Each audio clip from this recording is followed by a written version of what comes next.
नमस्कार, आप देख रहे हैं हेडलाइंस 24 समाचार चैनल। आइए रुक करते हैं आज की खबरों की ओर। भोपाल में प्रथम श्रेणी मामलों में संविदा नियुक्त मुख्यमंत्री कैबिनेट द्वारा की जाती है। इस कैबिनेट नोट में अधिकारी की चरित्रावली, अमांग जांच प्रमाण पत्रों के साथ ही स्थगन प्रकरणों सहित अपर मुख्य सचिव के कैबिनेट नोट पर मुख्य सचिव को भेजा जाता है। इसके बावजूद बिना किसी चरित्रावली जांच के सेवानिवृत्त अधिकारियों को मंत्रालय द्वारा तोहफा दे दिया जाता है।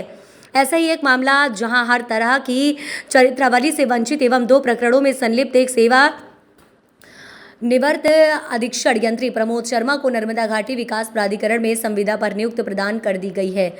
ईओडब्ल्यू में 31/3/2022 को 35/2022 पर अधिकारियों के विरुद्ध एफआईआर दर्ज की, जिसे केंद्र की ईडी ने अपने अधीन लेकर धारा 50 के अंतर्गत 15/11/2022 को 5 अधिकारियों को नोटिस जारी किया। पूरी तरह से अवैध इस नियुक्ति पर शासन की गंभीरता पूर्वक विचार करने की जरूरत दिखाई देती है।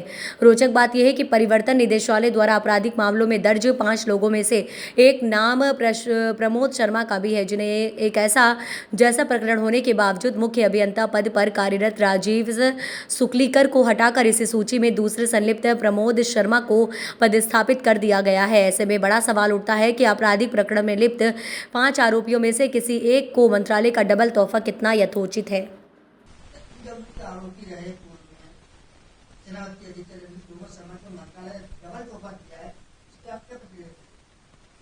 देखिए, मैं आपको इसमें ये बताना चाहता हूं बिल्कुल स्पष्ट तौर पर कि एसीएस एसएन मिश्रा साहब डब्ल्यूआरडी के भी वो एसीएस थे और एनबीडी के भी एसीएस थे।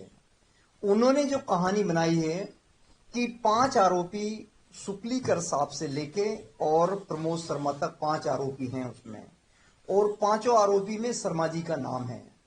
और इन्होंने क्या किया है, एसएन मिश्रा साहब ने, कि जो कैबिनेट नोट या इनका कैबिनेट कार्यालय है बल्लभ भवन में, वहां जो इन्होंने नोट भेजा, ना मांग ना जांच प्रमाण पत्र थे, ना मांग ना जांच प्रमाण पत्र थे, और ईओडब्ल्यू और ईडी की रिपोर्ट दर्ज है, मनी लॉन्ड्रिंग का केस दर्ज है, विचाराधीन है। मेरे पास कल ही आरटीआई का वो आया है कि केस अभी विचाराधीन है। तो ऐसे विचाराधीन अपराधी और आरोपी को पुनः सेवा में लेने का कोई आवश्यकता नहीं थी और इनको तत्काल सेवा से हटा देना चाहिए। नंबर 1।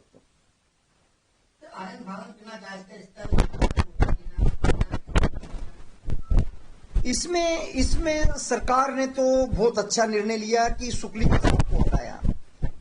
इसी आरोप में सुकलीकर साहब को हटाया और प्रमोद शर्मा को दिया। तो इसका ये तोहफा देने का जो मतलब है कि जो एसीएस एसएन मिश्रा है, उन्होंने फाइल इस प्रकार की प्रस्तुत की मुख्य सचिव के सामने, ताकि वो मंजूर हो गई और उनको तोहफा मिल गया। वो गलत मिला है, उनको तत्काल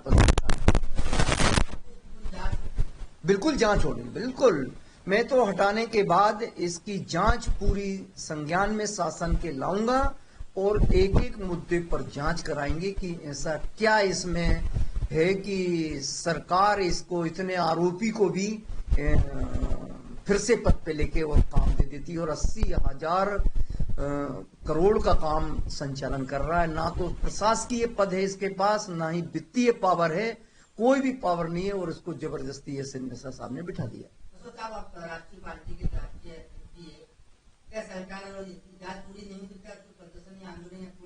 बिल्कुल, मैं आंदोलन भी करूंगा, प्रदर्शन भी करूंगा, कोर्ट भी जाऊंगा।